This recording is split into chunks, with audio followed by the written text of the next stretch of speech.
But former Trump campaign chairman Paul Manafort is in court this hour for day 3 of his trial for bank and tax fraud. The charges predate the Trump campaign, but could have ramifications for the campaign if Manafort is convicted, and he could face up to 10 years if a jury finds him guilty. So let's take a look at some of the evidence presented by the special counsel against Paul Manafort. The case stands on 2 basic legs. One, that Manafort made tens of millions of dollars working for Ukrainian politicians and Russian oligarchs that he never paid taxes on, and 2, that he took out fraudulent loans from U.S. banks to inflate his lifestyle even more. Manafort spent upward of $14 million to buy several properties in Alexandria, Virginia, and Brooklyn to the Hamptons, and then had landscaping, housekeeping, and various home improvements done to boost the value of those homes. He then allegedly inflated his worth on loan applications like this one, taking out even more money.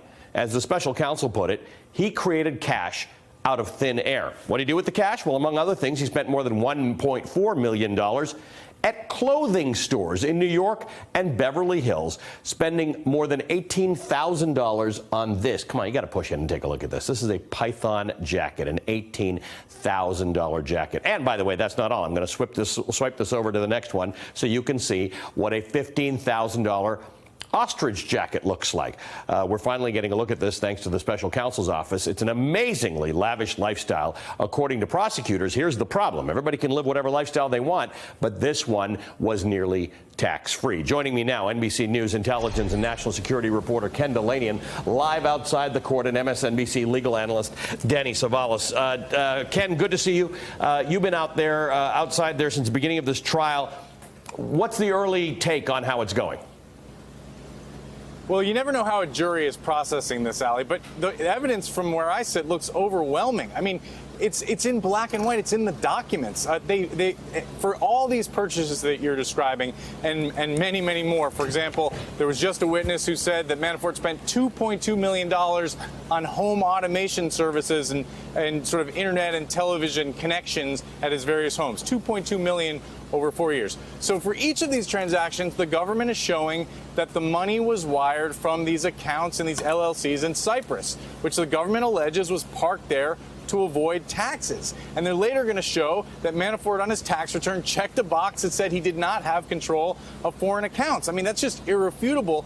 And the defense, from the opening statements, we can tell that they're going to say that Manafort didn't mean to fill out that form incorrectly, that he relied on accountants and advisors. They're going to try to blame Rick Gates, his right-hand man, who was doing some of his business dealings. But it's hard to imagine how that's going to fly, but, you know, again, you never know what a jury's going to do. Danny, let's talk about this. Somebody in the jury might say, you're just picking on the guy for buying ostrich jackets and python jackets and having a lot of houses. He's rich. Can they not make their case without saying that, hey, this lavish lifestyle was paid for by either ill-gotten gains or gains that taxes were not paid on, or, you know, what are they trying to do here? Keep in mind, you're asking a defense attorney, but I agree. This is government overkill to the degree that they're showing all of this evidence of a lavish lifestyle. It is admissible, however, to show that Manafort had a motive to keep up this extravagant, expensive lifestyle, and the motive was to have ill-gotten gains, to receive his money without paying taxes on it. However, and even the judges pointed this out, if it crosses over into a form of, hey, jury, look at this rich guy and hate him because he has a lot of money, that's not a proper purpose for the evidence. So the government has to walk the line. But it just shows, and I wrote a column about this, that the government in this case wants a win badly. That's why they charge crimes like tax perjury, the lighter burden, easier to prove, and even with all of this documentary evidence, this overwhelming avalanche of data against Paul Manafort in black and white, they still trot in the evidence of this lifestyle just to put the final cherry on the top. Hey, MSNBC fans, thanks for checking out our YouTube channel. Subscribe by clicking on that button down there and click on any of the videos here to watch the latest interviews and highlights. You can get more MSNBC for free every day with our newsletters. Just visit msnbc.com/newsletters to sign up now.